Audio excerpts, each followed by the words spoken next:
everybody, and welcome to the Working Remotely webinar. My name's Liz Weaver, and I'm the co-CEO of Tamarack and of the Tamarack Institute. And I'm going to host the webinar. I'm excited to guide us all through today's discussion on working remotely with members, with Paul Bourne and other members of the Tamarack team. I'd like to introduce you to my webinar compatriots. So we have Paul Bourne, who is the co-CEO of the Tamarack Institute, and he's based in Waterloo, Ontario, Canada. We have Alison Homer. She's the team lead and manager of cities for Vibrant Community Cities Reducing Poverty. And she's based in, where are you now? You're in British Columbia, but where are you, Alison? I'm in Revelstoke. So she's in Revelstoke, British Columbia, and Alison will tell you a little bit about her story, how she moves from place to place, and that's one of the advantages of working remotely. And finally, I want to introduce you to Megan Wanless, who is our Senior Community Animator, Strategic Learning and Events from the Tamarack Learning Centre, and she is based in Peterborough, Ontario. So this is our Tamarack team today. We also have some back of house support by Duncan Field, who's based in Mississauga, and Jack Gibbings, who is based just out of Stratford, Ontario. So these are the folks that are also helping us on the back end. This group of Tamarack staff are coming to you from both Ontario and British Columbia. We felt the time was right as a remote organization to be reflecting on how we work remotely and how this approach can work effectively. Both it has been working effectively for Tamarack, but how it might also be able to work effectively for all of you. So I guess we'll just go on with the questions that we have. And so the first question is for you, Paul. Tamarack began being a remote organization in 2015. It seems like just a minute ago, but it's been since 2015. What were some of the big ideas that you had in taking Tamarack from an organization where everybody drove into the office to an organization where now the whole team is working remotely? Well, thanks, Liz. First of all, I just want to welcome everyone to this call as well, and just realize that we're all hunkered down here. I call it cloistered for COVID. It makes me feel like a monk sitting inside and viewing the world. And so just recognizing that we're all in this together, and it's just awesome that you've joined us for this webinar, and that you're working from home. It's kind of an interesting thing for us. We always have worked at home. At least I felt like I have. Just so you know, as we're talking, there is a hand raising button. Some of you already have found it. And if you ever like something, just click on that. And it gives us kind of an interactive kind of play about people saying, yeah, thumbs up to that idea. But know that you've got that there. And you've also got an in-out box that you can send messages to us for us to talk about. So Liz, I don't know, did you ever have an office coming here? Yeah, for I think the first year that I joined Tamarack, we had a small office that was I remember that. A rented space in Waterloo, and so I drove the 40 minutes back and forth every day from Hamilton to Waterloo. But then fairly quickly on, we actually began to go remote after that. Yeah. As we were starting Tamarack, I remember I had 3 offices fully set up and support staff at each, because I was working in these multiple organizations as we were getting this one going. And I eventually decided I'm going to work from home, because I was becoming a little bit weirded out by all these offices. So it's been a part of the Tamarack culture since the beginning, but we always had a central office, and we always thought, let's hire everyone in Waterloo, right? Or close to Waterloo, driving distance, as we would say, to Waterloo. But what started happening is that more and more people were deciding to work at home once in a while. Then they started working at home more often, And eventually, we started hiring people across the country. And at one point, we had more than half of the staff working away from the office and the other half of the staff in the office. And yet, for the same reason, we would have our team meetings, we would all be at the table, and we'd start talking, and within 5 minutes, we'd forget all the people that were working remote. And so the first thing we did was say, okay, well, this isn't working. So then we said, no more all team meetings at the table. So everyone had to work remote, have remote meetings, whether they were remote or not. So we didn't meet at the table anymore. You met at your computer. So that was kind of our first learning in terms of this work, is that when everyone is remote, it's a lot easier than when just a few are remote. Now that's changing, and there is a new gadget called the Owl that we've bought. You can buy it on Amazon, and it actually it sits in the middle of your desk, of your table, and it has a 360 ability to bring everyone into the meeting. So even as people are talking to one another, the people remote can actually feel like they're at the table and communicating as well. So it's just an interesting shift in technology. But yeah, it's kind of been part of our culture. And then eventually we decided, like, do we really need an office? I just remember how we freaked out about that. And then eventually we said, okay, let's close our big office and let's just go get a smaller central office. And we moved to the University of Waterloo at Conrad Grebel University College in the Peace Center there. And we have a hot desk room that has 6 hot desks in it. So you come there, you just work where you want to work. And then we have a Zoom room as well.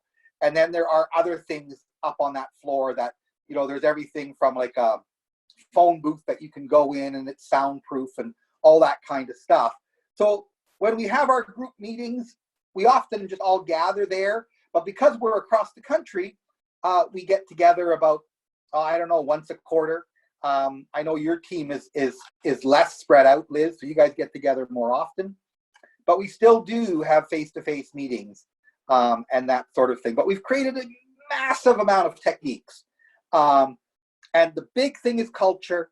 The big thing is learning to respond to each other as human beings rather than cogs in a wheel. And so I'm sure the rest of the questions are going to relate a lot to how we feel socially connected in a social disconnected time. So I think that's a nice throw over to Megan. So Megan, as I introduced her earlier, is one of the managers, one of the senior community animators at Tamarack. And Megan has been responsible and been a leader on what we call a people team at Tamarack. And a couple of years ago, the members of the people team, which is a kind of cross-functional virtual team at Tamarack, decided to develop a couple of tools. And Megan was the author of the remote guide, which we have provided it's an internal guide to Tamarack, but we've provided it out to all of you that are joining the call. So Megan, tell us a little bit about some of the ideas that you had in thinking about the remote guide and then pulling the guide together. And even now, as you reflected in coming to this webinar, what are some of the highlights from that guide that you want to share with folks? Yeah, sure, Liz. So I think when we were pulling together the guide, it was really important to make sure that it was relevant for the Tamarack staff. So it was all about kind of striking that balance between, there was a huge amount of information available online about the current thinking around remote work and the industry trends. And it was pretty clear to us that that was the direction that things were moving. So it was really interesting to dig into sort of the how and why there. But then matching that with the actual experience of Tamarack staff was really key. So when we were pulling together the guide, we went through several iterations. So as you mentioned, we worked as a people team, so a small team across the organization, to try to pull out some of our real challenges, brainstorm real solutions to these challenges, and then kind of collecting tips and tricks that we've picked up along the way. And then we brought it out to the wider team and did the same. And so it's been this awesome experience of kind of pulling together the current thinking around remote work and then trying to place it in our real life day-to-day work as a team. So that when we're onboarding new staff, it's a great tool for us to support people when they're coming on board and they might feel a little bit lost. Hopefully the guide can kind of help them feel comfortable and provide them with some tips that, you know, we as a Tamarack staff have actually come up with in our everyday lives. So the guide is really a mix, and it's got a lot of voices from our staff within it, and we see it as a living document as well. So we add to it as new challenges kind of come up, and people are always kind of adding new solutions. So I just was looking in our chat box, and Michael just said that he thought the guide was super useful and that he shared it with his team at his organization. Maybe highlight one or two elements in the guide that you think are particularly helpful for the listeners on the webinar. Sure. I think one section that is really relevant and sort of hands-on for our staff is there's a section around the challenges that people have faced. So these are real challenges that as a team we've come up with, having worked remotely for some time. And as we did that, we also had the opportunity then to brainstorm solutions. So we kind of, that's why I say it's a living document. As new sort of challenges come up, we've created sort of a directory database for, you know, here's how Tamarack is dealing with it. Here's the policy, maybe we need a new policy there. Or maybe, you know, it's an onboarding activity. We weren't supporting people up front enough. We need to be better about that. So I think that's a really rich part of the guide just because it is based on our personal experience.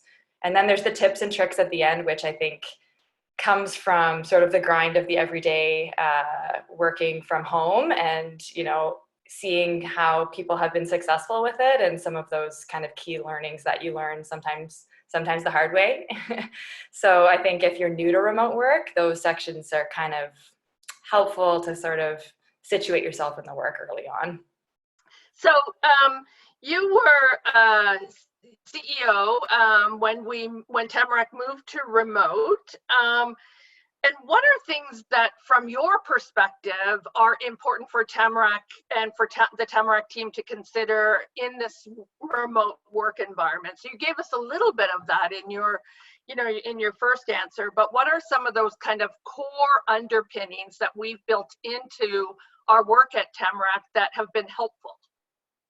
Well, I mean, first of all, Liz, we got to hire for remote. Now, that doesn't help any of you out there that got sent home and are working remote for the first time. But hey, here's some of the things that are good about people who like to work remote. First of all, you got to have a home office, like a place that you can shut a door. Because to set up your office in the dining room with people whirling all around you, you're not going to be very productive. And it's just like the pits to have all that stuff laying around on your desk when work's done.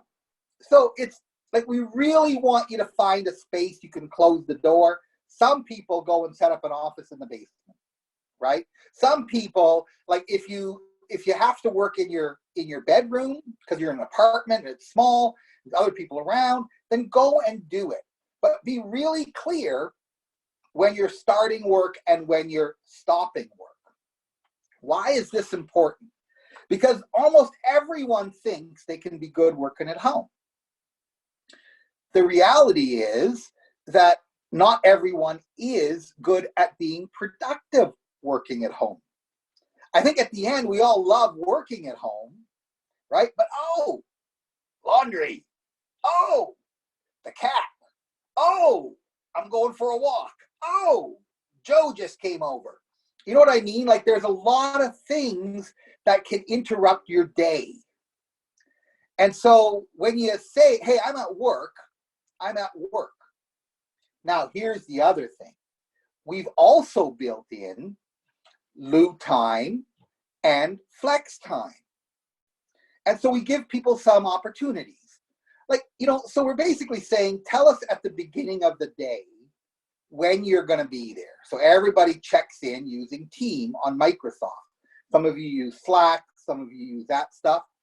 But when you work with Team on Microsoft, there's a little thing that it's got your picture on it, and you can put in about your day. So we say, it says Paul Bourne, I say I'm going to be in 9 to 5 today, and I have meetings at 10, 12, 3, and 4. I put that right in there. And then what we normally do is we say, and you know, my priority today is this. Like, it's a big writing day for me. I got to get this done, right? And so that in-out board is really cool because it's also your commitment to your team. I'm available at these times for you to connect with me. And you're saying, this is the work that I have in front of me.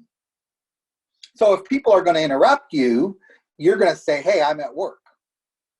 But on the other hand, you know, if you've got some free time, you're working on something, and someone comes to your door and wants to visit for half an hour, remember, 6 feet apart, you want to be able to stop and do that. So then you just go to your Team app and you click in that you're going to be away for half an hour. And you just add that on at the end of your day, right? So it's a pretty cool way of working and thinking, and we give that flexibility at Tamarack. And we also have, you know, weird little rules, like if someone's not on their team and you need to connect with them, then you text them, right? These are some helpful hints. So being hired, we're looking for those things. If you don't have that at home, then we ask, where could you have that nearby? Now, that's not an option for you right now, but the physical space is still really important. The other one is to have good technology, and all of you are able to get onto Zoom. And the nice thing about Zoom is, now we all have the full license, so our meetings can go as long as we want, but the free license allows you to have a 40-minute meeting. Pretty cool. And that way you keep your meetings to 40 minutes too, which is kind of nice. And there's other software out there to work together as a team. But it's a nice combo. Sometimes we also, I know Liz's team does this more than mine, but every Monday they send a message to each other saying how their weekends went. So it's a bit of cooler talk, right? What did we do today? What happened?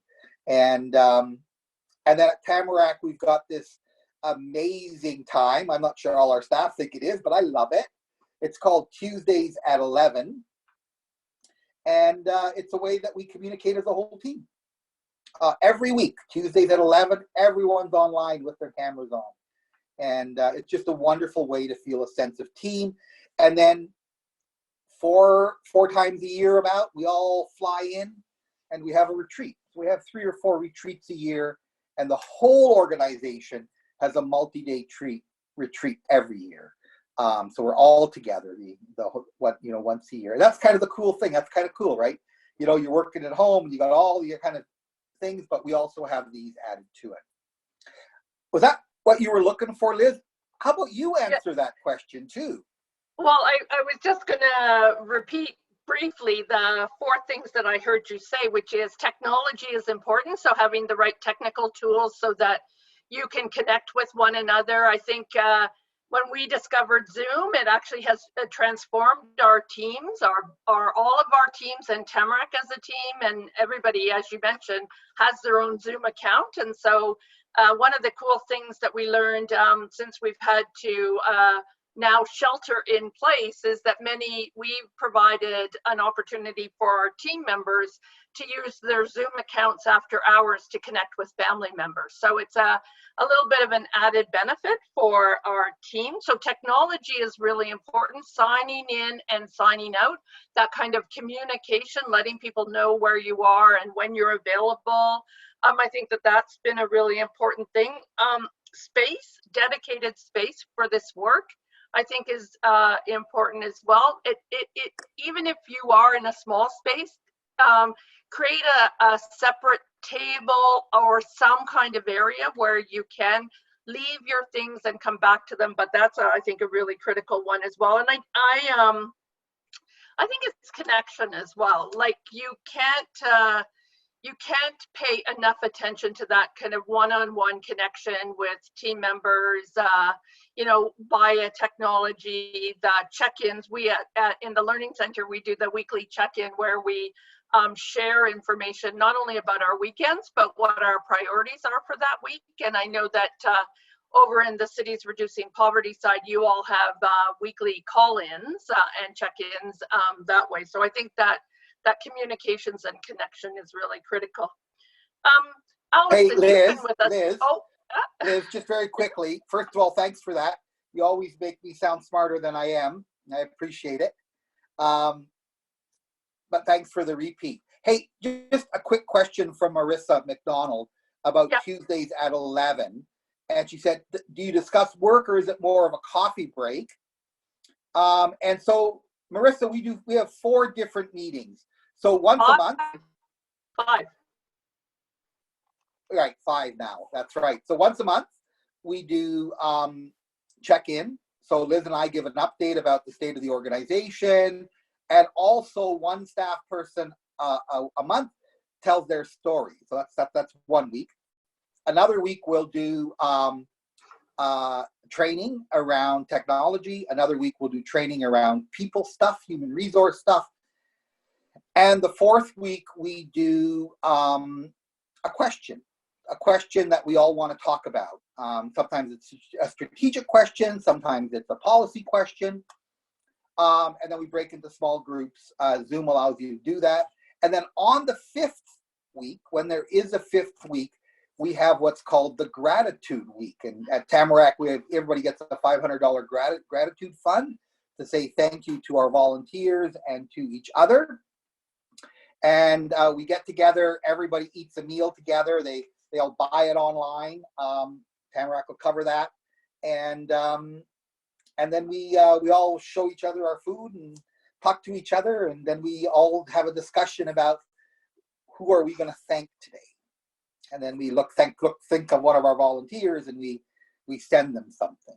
We have all these accounts for that. So it's kind of fun. Liz, anything to add to that?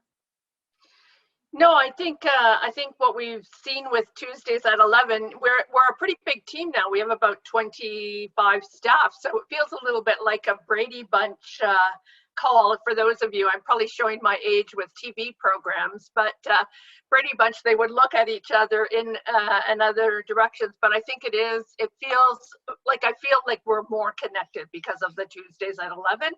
And branding it Tuesdays at 11 has actually taken us to the next level, right? We used to have regular calls, but we never branded them. And I think, even just that little bit of branding so that people know exactly what time and when it is makes a huge difference. And I think our attendance has increased as a result.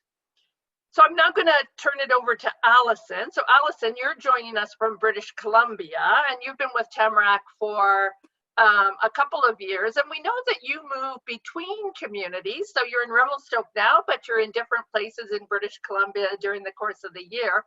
So what are some of the advantages that you found being a remote employee at Tamarack, and also, just in terms of what your personal kind of opportunities are?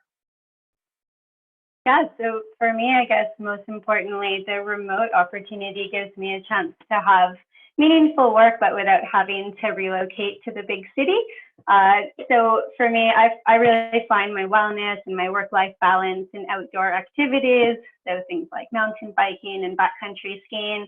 So remote work really lets me position myself in a place where, when I clock off at the end of the day, I'm positioned to do that. So right now I'm doing Revelstoke in the winter, which is my favorite place to spend winter, and the Sea to Sky, Squamish, or Whistler in the summer. As far as the remote work itself, I find it to be incredibly efficient in a lot of ways. Sometimes my days, a day, for example, I might connect with one of our Cities Reducing Poverty members in the Yukon. a government rep in Alberta, maybe a funder in Ontario, maybe a team member in Nova Scotia. And it's pretty incredible that you can do that within a 2 or 3 hour window. I mean, you don't even have the 15 minutes to commute to and from within your own community. So sometimes I really finish my day and think, wow, that was a lot of connections I was able to make in the space of a couple of hours. And so you have to navigate different time zones, and as we all do. And I know that lots of your team is right across Canada as well. So have you found it challenging, or how do you, from being someone on the West Coast, how do you set up your day, or do you have any tips for the people that are listening when you're on a different time zone? And a lot of your colleagues are on a more East Coast time zone. How do you manage that? Yeah, I think a lot of people might assume that working across time zones would create more challenges. You know, I'm not available to my team members for the full 8 hours of the day. But that said, working, you know, with the 3 hour time difference, we've actually found some ways to leverage that. So for example, if one of my teammates in Ontario finishes their iteration of a document, they can send it to me. I have a couple of hours left in my day to make my edits, and they have that back in their inbox by the time they log in. So instead of seeing it as only overlapping for 5 out of 8 hours, we kind of see it as we have 11 hours in total available to us on our team. So, that's great. Hey, Liz, can I jump in? Oh, you absolutely can, Paul. Because someone was asking about hours, and it's kind of interesting, huh? Because what we do is we say, look, we want you to figure out between 8 and 5 every day the hours that you're going to be working, right? So most people say they're going to work 8 to 4, or some people say they're going to work 9 to 5, and we give that kind of flexibility. But then when you work like Allison, right, she normally starts at 8, which is like 11 in Ontario where I work, and we work closely together. So then it's like, okay, but then Allison works 11 until like 6, right, or 7, right? So it's kind of interesting. So normally for Allison, I'll leave all my meetings with her to the very end of the day and leave other meetings with people earlier on in the day. So it's another cool kind of advantage.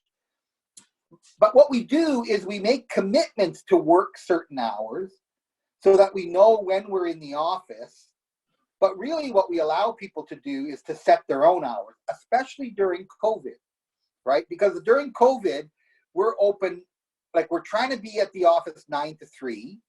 I know, Allison, you're 8 to 2? 8 to 2 right now. Your time. So we overlap from 11 to 3, right? 4 hours. So we know that, right?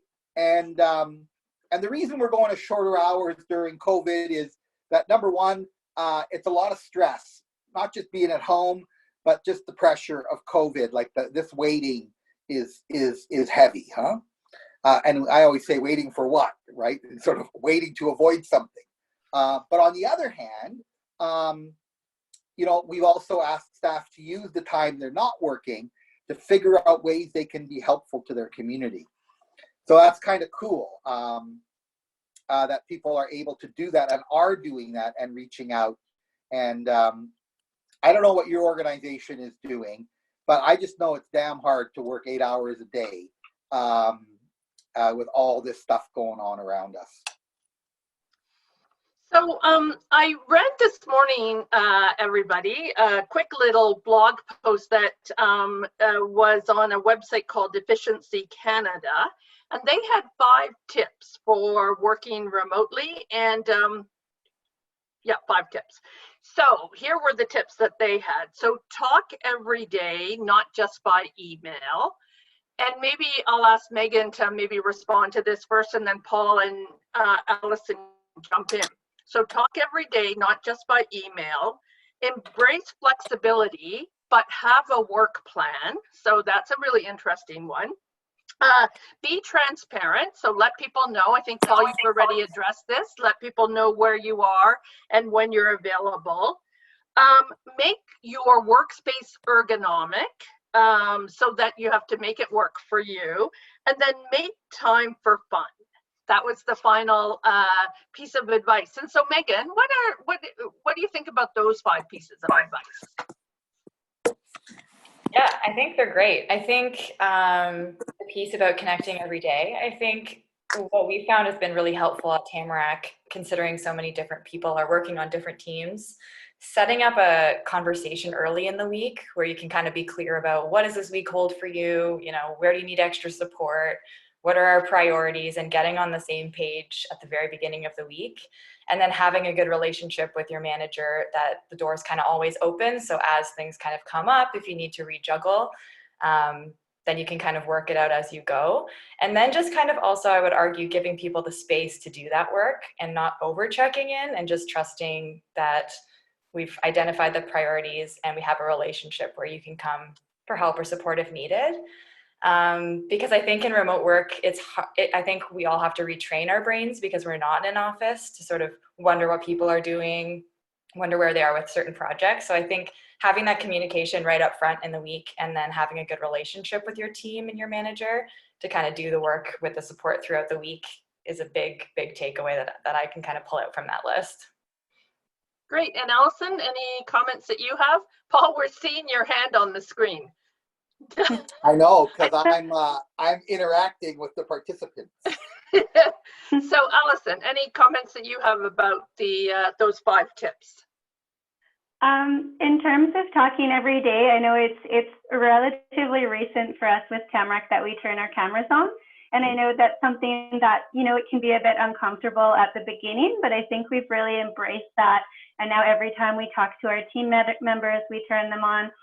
Especially now, in times of COVID-19, where we're asking when we connect with our members if they'd like to connect face-to-face to have that FaceTime. And I think people do appreciate that. Megan mentioned that she alluded to that trust piece, assume that things will be done, which I think is really important. We can't be following up on everything with everyone all the time. So we've built up a lot of trust with our team that if we ask for something or we get asked for something by a deadline, we assume that's going to happen unless we reach out and say otherwise. Last, I guess, in terms of the ergonomic workspace, I'd say move around. Working remotely really lets us, we don't have to sit at the same desk for the full 8 hours of the day. And I think the longer you work remotely, the more you tune in with what you need and what your body needs, when you're focused, when you're not focused. And if you can listen to that, get up, tune in and respond, it just keeps you more productive. Yeah. Hey, Allison, ever since we've got on camera, we have a new Zoom greeting at Tamarack, and it goes like this. Oh. Yes. Everybody adjusts their hair first thing. Paul's hair always looks the best, I have to say. You put a lot of hair brushing in. I have my faithful comb right beside my desk. So one of the things that we were able to do as part of our Tuesdays at 11 training was we had one of our team members actually take us through how to set up your workspace in an ergonomically efficient way, had some great tools and tips for us. And I think so one of the things that I would say is look at who you have on your team and invite them to share their gifts that could be helpful to the team. Just as Megan, was our author of Remote, and Heather taught us how to set up our offices ergonomically. Those are really good things to do. And Paul, as you can all see on this call, Paul is our master of fun. So he does keep us alive and really thinking about fun. So Paul, from a management perspective, what are some of the other things that Tamarack does beyond the remote workplace? And you already talked about the gratitude fund that we have as an organization. What are some of the other things that we do? Well, honestly, if you're a manager and you're listening to this, be honest. You don't trust your staff. That's just a given, right? Even though you think you do. And I always thought I did too. And it's kind of like, I felt there was some sort of comfort. If they were sitting in that cubicle or in their office and I could physically see them working, they were actually working, right? Well, the reality is they cannot work at their desk at the office just the same as not working at their desk at home, right? So building trust is, first of all, an inner game. You got to figure out how you let go. And you start to recognize that what you're really looking for is people who are it's not that you need to trust people. What you need to do is trust that they're going to get the work done, right? And you see the patterns. Over time, people get work done. And with that, you trust the work will get done. The rest of the trust thinking in all of this has to do as much with kind of how you engage and interact with people generally, right? So people are no more trustworthy at the office than they are working from home. And when we came to understand that, it became very important to us as an organization overall. Anyway, that was key to us. And then the other one is that there's really, just to summarize, the trust issue is you. You have to trust people. You have to trust your staff, right? But that's not actually the trust that we're looking for here. You just have to trust that people are going to get the work done. And they're going to get it done either at the office or they're going to get it done at home. That's what's important as a manager. The rest of it is building trust, team trust, individual trust. All of that's extremely important. But that's, I guess, what we're looking for early on. And that's what I mean. People love to work at home, but can they get the work done? So I think if you're working at home, get the friggin' work done, right? And send it off. And be deliberate about letting your direct report know that you did get it done, right? And so that way, there's this sense of communication. I think that's really important. Liz, do you want to add to that? Yeah, I think I would maybe rephrase it a little bit and say that, people you should trust equally in a work environment as in a remote environment. And I think, the idea of having work plans, and I think, Allison, you said it really well, having work plans, having people commit to the deliverables and then living into their deliverables and making sure that there's open communications is so critical, in any kind of work environment, but, also really critical in a remote work environment, right? That people have to, all of us have to commit to being open, transparent, and to following through on the commitments that we've made to each other. And I think that that's a really important way of thinking about this work, whether you work in an office setting, but also whether you work remotely. I think at Tamarack, some of the additional things that we do to help facilitate this, because some of you may go from this COVID experience to moving more and more towards a remote-based experience. So we have all of our team members read a book called Remote, which is a book that's written more for the corporate sector, but there's some really great tips and tools in that book that is helpful. And when they come on board, we ask them all to read it. We have an approach called Bring Your Own Device. So everybody on the team determines which type of technology they're most comfortable with. Some people like Apple, some people like Android, some people use IBM tools. And so we have a certain standard that we require, but then people can bring their own device to the workspace and also fit within those standards. So those devices have to fit within those standards, and Tamarack provides a bit of compensation, not full compensation, because people use their devices both for their work and for personal, but I would say we probably pay about 75% of that device capability. And that means that our team can renew their laptop, or they can renew their phone every couple of years. And so they can have access to the latest technology. The challenge with that, or the opportunity with that, is that they also have to make sure that that technology is kept up to standard. And if it goes down, they need to have a replacement of one sort or another, so that they're not out of work for or offline for an extended period of time. So those are kinds of things that we've built into our practice at Tamarack to really help facilitate all of us on the team working in a remote environment. I think I might just turn really quickly, because I know we have a couple of minutes left, to some of the questions that Liz, there's particularly one that I promised people I would answer. Oh, okay, so perfect. Why don't you bring it up, Paul, and then we'll yeah, I know Megan could jump in here too, but we've got lots of staff that have children at home.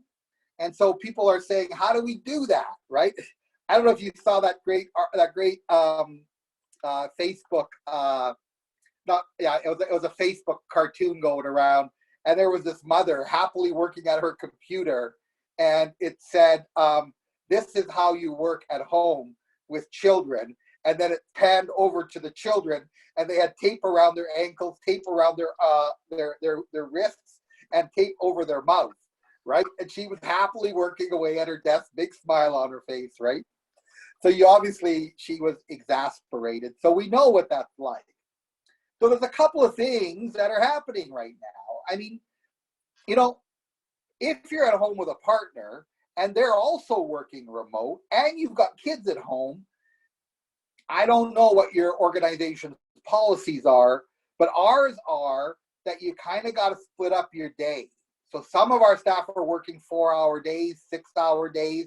Some of them have done some work in the evenings to make up some of their time.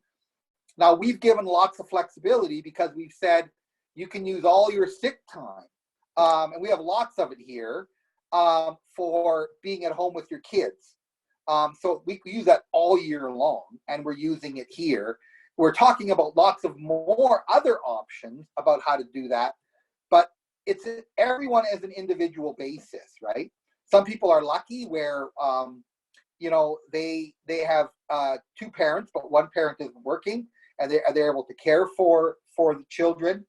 I know that one parent said to me on our team, she said, look, the kids are fine in the morning. Like, her kids are kind of 10, 12, 13, that kind of thing. They sleep long. Then they watch some cartoons or TV.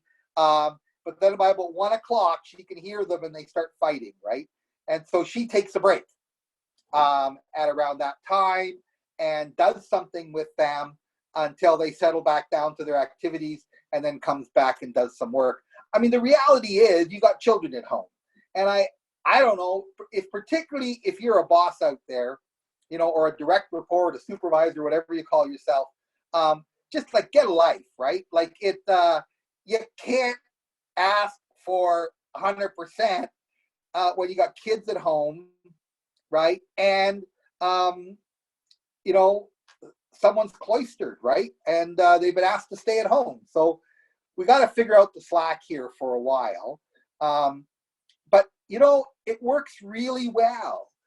We have a policy at Tamarack that if you can't work at home, this is now during non-COVID times, we'll rent you an office within walking distance. It's called our walk to work policy. So we want you to have an office close to where you live, and that you can walk to and go work there. We don't allow parents to work at home with children at home unless the children are off to daycare, like they would be in a regular workplace, or the parent leaves the home and goes to work. We've made a value judgment that it's not fair to the kids, it's not fair to the family member. And we don't do that on a lot of things, but almost all of us have had kids and have tried to work at home. And so we've come to kind of an agreement that just makes sense, Megan? Oh, sorry, Liz. Liz, you got kids at home. Yeah, well, mine are older, so, but I do think that's in the regular time. We recognize right now we're in a special time and different arrangements come into play, and I think that the intent at Tamarack is flexibility. Megan, you have a young one at home, so maybe share a little bit of your experience. I do, yeah. And so I think, like, I think Paul did a good job of, in normal times, Tamarack has great policies. So if your kid is home from school, you know, we could either flex our day or we could just take a care day and take care of our child. So in normal times, it's pretty feasible. You actually might be able to hear my son. He just got home from a walk with his dad. But in these times, I think the key is a part of remote work that's always a key is communication. So I think we all kind of understand right now that we're in different times, but just keeping a communication line open with your team and your manager is so important. So it's not the end of the world if you need to hop off to be with your kid because something comes up, but just communicate that up front and let your team members know. And then it's never really an issue. It's more when people are kind of doing things with their time that aren't being communicated, and then that usually leads to questions or not knowing what's going on or where people are. So I think as long as you kind of can communicate up front in these times and just be a flexible manager, then that's all we can really do. That's great. Oh, and Megan, you'll get this as your child gets older. Our boys grew up with the fear of that door. So they knew that when I was in that door and that door was closed, it's that door. You never touch it, you never open it, you never knock on it. Unless something really bad is happening in the house. I think a lot of us have that same struggle, not with kids, but with our partners too. I think we all have to train our family members. Yeah, that door. When that door is closed, we're working. Yeah. Yeah, I think that is a really interesting and important thing to communicate, not only to your kids, but also to your family members who may or may not be home for one reason or another. I just want to pick a couple of questions. So Rachel asked, any chance that you a shareable policy around the team using their Zoom accounts for out of office hours? Now, Rachel, we actually just made a decision around that and invited our staff to do that. Now, each staff member at Tamarack has an individual Zoom account that Tamarack has purchased on their behalf. So we don't have the challenge of me being on the same Zoom account as Megan or Allison or Paul. So that's given us a bit more flexibility. But in some of your offices, you might have one shared Zoom account that you all link into. And so that might be more challenging. We haven't put a policy in place. We've just given this as an opportunity because we know that some of our team members are quite far away from their family members, right? They might choose to live in Revelstoke, but their family might be in Abbotsford, or in Megan's case, she lives in Peterborough and her family's in Oakville. So we're separated as all of you from your family members. And so we just, I think we just made that as a decision, Paul? Kind of one of those flexible decisions. So Liz, the one thing that we did say is don't give your Zoom account number to friends and neighbors. So if you're going to host a Zoom meeting, even on behalf of someone else, you're the one that needs to organize it. Yeah. So we just don't want a bunch of Zoom account numbers float around out there that we own and pay for. Yeah. So the question, this might be a good one for you, Allison. The question that we have from Elisa is, do you engage your volunteers in similar ways online? And I know you work with a whole bunch of folks right across Canada that are part of the Cities Reducing Poverty Network. And so how do you engage with them online? Yeah, we engage almost exclusively online with our members. We have 82 members across the country that we're in close contact with. So we're doing all of those meetings primarily through this type of Zoom connection. So we have some other questions, but what we'll do is we'll take all of your questions. We're going to put together a post-webinar email with some additional resources. And if some of the questions we haven't been able to answer, we'll answer them for you and maybe send you some additional links. I now want to kind of turn it over to our colleague Duncan, who's going to wrap up this webinar so that we're almost coming to the end of it. So over to you, Duncan. Yeah, Hey, before we do that, Liz, just happy working at home, everybody. Yeah, happy. Yeah, have a great experience working at home. So over to you, Duncan. Yeah, thanks, Liz, and thanks to everyone else on the panel. I really enjoyed that discussion. I hope that's helpful for everyone. Throughout April and actually beyond into May, we're committed to bringing you 3 weekly community building webinars to help equip you for community change as we all adjust to this new normal. So we invite you to join us for discussions on things like community engagement, asset-based community development, and much more. And if you can't join the live webinars themselves, we also encourage you to register, and we'll send you a full recording of the discussion soon after. So you can visit tamarackcommunity.ca for a full listing of upcoming free community building webinars. As well, within a day, you'll receive a follow-up email for this webinar, which will include a link to the full recording of today's call, as well as a collection of links and resources. Many of them we've been putting into the chat, but we'll be sure to include them in that email as well. Thanks again, everyone, and I hope you have a great day.